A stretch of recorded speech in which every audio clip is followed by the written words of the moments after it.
Class 6 students, कैसे हैं आप सब स्टूडेंट्स। आज हमने क्लास में इस्लामियात का न्यू चैप्टर स्टार्ट किया है, ठीक है, जिसमें एक्सप्लेनेशन क्लास में हुई है, ट्रू फॉल्स किए हैं आप लोगों ने और ब्लैंक्स किए हैं। ठीक, अब होमवर्क में मैं आपको शॉर्ट क्वेश्चन आंसर्स दे रही हूँ। ये नज़र आ रहे हैं यहाँ पे आपको 8 सवाल हैं। कितने सवाल हैं? 8। ठीक है, 1 बाय 1 मैं सबको रीड कर रही हूँ और आपको आंसर्स बता रही हूँ। और वैसे हम क्लास में इसके आंसर्स भी डिस्कस कर चुके हैं, ठीक है, तो आपको इतना मसला नहीं होगा। अच्छा, अब यहाँ पे आपके पास पहला सवाल कौन सा है कि आप सल्लल्लाहु अलैहि वसल्लम कितने सहाबा के हमरा जंग के लिए रवाना हुए। तो आप जवाब इसका इस तरीके से लिखेंगे, आप सल्लल्लाहु अलैहि वसल्लम, आप बुक भी सामने रखेंगे, ठीक है, आप सल्लल्लाहु अलैहि वसल्लम 1400 से 1800 सहाबा के साथ के हमरा हमरा, ठीक है, लिख लेंगे आप। यहाँ पे हमरा लिखा हुआ है तो साथ का मतलब भी हमरा होता है। तो आप सल्लल्लाहु अलैहि वसल्लम 1400 से 1800 सहाबा के हमरा जंग के लिए रवाना हुए। आप सवाल से ही जवाब बनाएंगे, ठीक है। कितने की जगह आ जाएगा? 1400 से 1500, 1400 या 1500, 1800, सॉरी यहाँ पे क्योंकि सही तादाद डबल दो तादाद लिखी है तो आप भी वही लिखेंगे बुक के अकॉर्डिंग, ठीक है। गजवा खैबर में कितने मुसलमान शहीद हुए थे? आप एज इट इज़ जवाब लिखेंगे, ठीक है। गजवा खैबर में कितने की जगह आप लिख देंगे 15, 15 मुसलमान शहीद हुए, तो ये आपका आंसर हो जाएगा।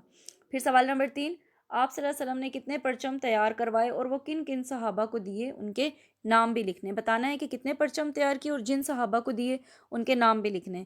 तो ये आपकी बुक में पेज नंबर 32 पे मौजूद है, जहाँ पे मुसलमानों की खैबर रवानगी हेडिंग है, ठीक है। वैसे भी मैं आपको बता देती हूँ कि आप सल्लल्लाहु अलैहि वसल्लम ने 3 परचम तैयार करवाए, जिसमें से पहला परचम हज़रत अली को दिया था, दूसरा परचम हज़रत हबाब बिन मंजर को और तीसरा परचम हज़रत साद बिन अबादा को दिया था, ठीक है।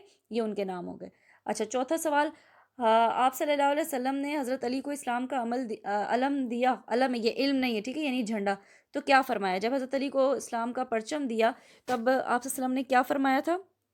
तो इसका जवाब आपकी बुक में पेज नंबर 33 पर है, ठीक है। फर्स्ट पैराग्राफ की आपको 5वीं लाइन में, छठी लाइन में नजर आएगा कि हज़रत अली को अलम देते हुए आप सल्लल्लाहु अलैहि वसल्लम ने फरमाया, क्या फरमाया, ठीक है, कि सुकून के साथ जाओ, पहले इन्हें दीन इस्लाम की तरफ बुलाओ, फिर इन्हें अल्लाह ताला के हुकूक से आगाह करो। अल्लाह ताला की कसम, अगर तुम्हारे ज़रिए एक शख्स भी राह हक पर आ गया तो ये सुर्ख ऊँटों के मिलने से बेहतर है, ठीक है। जहाँ पे इन्वर्टेड कॉमास क्लोज हो रहे वहाँ तक आपने सवाल नंबर 4 का जवाब लिखना है, ठीक है। सवाल नंबर 5 है आपका कि खैबर के यहूदी किस काम में महारत रखते थे। तो किस काम, किसकी जगह पे आ जाएगा? काश्तकारी के काम में या काश्तकारी में महारत रखते थे या खेती बाड़ी में। आप इसको यूँ लिख सकते हैं कि खैबर के यहूदी जो है वो खेती बाड़ी के काम में महारत रखते थे। अच्छा, काश्तकारी और खेती बाड़ी दोनों लिख लीजिएगा, सही है। और फिर सवाल नंबर 6 है, अनाज की तकसीम के लिए आप सल्लम किस सहाबी को भेजा था? अनाज की तकसीम के लिए, ठीक है, किस सहाबी को भेजा था आप सल्लल्लाहु अलैहि वसल्लम ने? ये हमने पढ़ा भी है क्लास में भी, फिर बता देती हूँ आपको। किस सहाबी की जगह आ जाएगा नाम उनका? अनाज की तकसीम के लिए आप सल्लल्लाहु अलैहि वसल्लम ने हज़रत अब्दुल्ला बिन रवाहा को भेजा था, ठीक है। हज़रत अब्दुल्ला बिन रवाहा को भेजा था, आपने सिंपल बस इतना ही लिखा है। और वो अनाज को जो है वो गले को 2 बराबर हिस्सों में तकसीम करते थे, ठीक है, बस ये आप सिंपल इसको कर लें।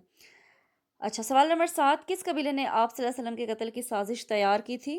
कबीला बनु नज़ीर ने, ठीक है। क्लास में हमने पढ़ा है कि कबीला बनु नज़ीर ने, किस की जगह पे आपने लिख देना है कबीला बनु नज़ीर ने, कबीले भी कट जाएगा, आप सल्लल्लाहु अलैहि वसल्लम के कत्ल की साजिश तैयार की थी। इसका आंसर ये हो जाएगा।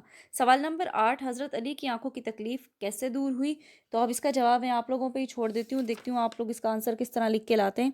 आपने खुद लिख के लाना है, चैप्टर हमने पढ़ा हुआ है और बहुत ही ईजी सवाल है ये कि हज़रत अली की आंखों की तकलीफ़ कैसे दूर हुई थी। आप लोगों ने लिखने टोटल 8 सवाल हैं, जिनको कंप्लीट करके आपने जो है मुझे सैटरडे को सेंड करना है, ठीक है, ताकि आप लोगों के मार्क्स इंटर हो जाएं।